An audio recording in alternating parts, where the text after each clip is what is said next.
Di antara ribuan kisah dalam 1001 Malam, ada satu cerita pendek yang dimulai bukan dengan sihir atau petualangan hebat, tapi dengan sebuah teka-teki yang sederhana dan aneh. Yuk, kita selami bareng kisah tabib Yahudi yang bakal bikin kita bertanya-tanya tentang apa yang sebenarnya terjadi di balik penampilan seseorang. Nah, ini dia pertanyaan utamanya. Inilah yang jadi inti dari semua kebingungan dalam cerita ini.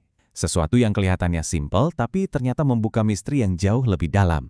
Kok bisa sih ada orang yang penampilannya sempurna, tapi kelakuannya sama sekali nggak mencerminkan statusnya? Oke, pertama-tama kita kenalan dulu dengan sumber misterinya, si pasien yang membingungkan. Di sini kita ketemu sama seorang pemuda yang penuh kontradiksi. Dari luar, kelihatannya A, tapi tindakannya wah bener-bener Z. Beda banget. Coba bayangin ya, narator kita, seorang tabib, masuk ke sebuah kamar yang mewah banget. Dan di sana dia melihat seorang pemuda yang, wah, luar biasa tampan. Saking tampannya, si tabib ini sampai bilang belum pernah lihat yang sebanding. Jadi kesan pertamanya udah jelas, ini orang penting, orang kelas atas. Nah, disinilah letak keanehannya. Kontrasnya itu loh, tajam banget. Di satu sisi, semua penampilannya nunjukin kalau dia ini bangsawan sejati. Ganteng, dari keluarga terpandang, tiduran di ranjang berlapis emas. Tapi di sisi lain, kelakuannya itu loh, kasar, nggak punya etiket, dan puncaknya, dia pakai tangan kiri. Ini jadi pusat dari semua misteri. Oke, setelah kita dibuat penasaran sama si pasien, sekarang mari kita mundur sedikit. Gimana ceritanya narator kita, si tabib ini, bisa sampai terlibat dalam teka-teki ini? Semuanya berawal dari sebuah panggilan yang nggak biasa. Jadi, pahlawan kita di cerita ini adalah seorang tabib yang jago di Damaskus. Suatu hari, dia didatangi seorang pelayan Mamluk yang memintanya datang ke rumah gubernur. Jelas, ini bukan panggilan biasa untuk pasien biasa. Pasti ada sesuatu yang penting. Dan benar saja, begitu si tabib masuk, yang dia lihat itu kemewahan yang luar biasa. Ranjang dari marmer, berlapis emas pula. Pemandangan ini makin memperkuat kesan kalau pasien yang bakal dia obati ini bukan orang sembarangan. Statusnya tinggi banget. Pertemuan pertama itu udah aneh ya, tapi ternyata kebingungan si tabib nggak berhenti di situ. Justru ini baru permulaan. Selama 10 hari ke depan, dia terus datang, mengamati dalam diam, dan setiap hari yang lewat malah bikin misteri ini makin nggak masuk akal. Ini dia, momen kuncinya. Si tabib minta hal yang wajar, ulurkan tanganmu untuk memeriksa denyut nadi. Tapi respon si pasien, dia malah ngasih tangan kirinya. Di zaman itu, ini dianggap sangat-sangat nggak sopan. Momen inilah yang langsung bikin alarm di kepala si tabib berbunyi. Nah, kita bisa langsung tahu apa yang ada di pikiran si tabib. Dia kaget banget.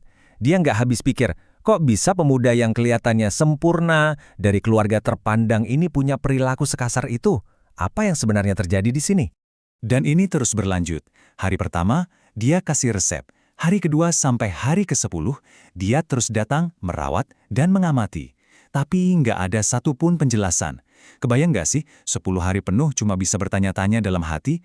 Kesabaran si tabib jelas diuji. Setelah 10 hari yang penuh keheningan dan kebingungan itu, kita akhirnya sampai di titik balik cerita. Latar berpindah ke sebuah taman.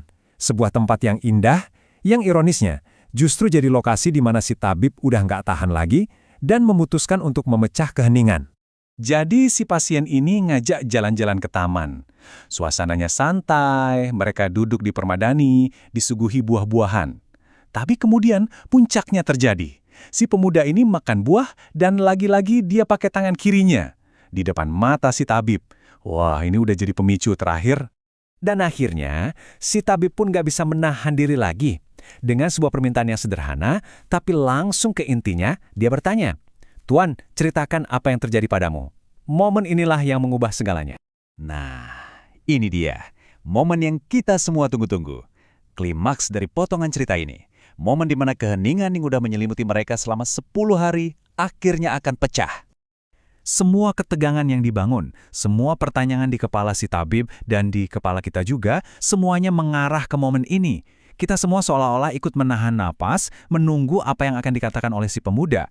Dan inilah jawabannya. Sebuah kalimat yang sangat singkat. Lalu, ia bercerita. Tapi di balik sederhanaannya, kalimat ini punya kekuatan yang luar biasa. Ini bukan akhir, tapi justru sebuah awal dari kisah yang sebenarnya. Dan disinilah potongan kisah ini meninggalkan kita, tepat di ambang sebuah pengungkapan besar. Cerita ini nggak langsung ngasih jawaban, tapi malah melempar kita dengan pertanyaan yang jauh lebih besar dan provokatif. Apa yang sebenarnya terjadi pada pemuda ini? Rahasia apa yang dia sembunyikan? Sebuah rahasia yang mungkin begitu kelam sampai-sampai membuatnya rela dianggap tidak sopan atau bahkan kehilangan tangannya.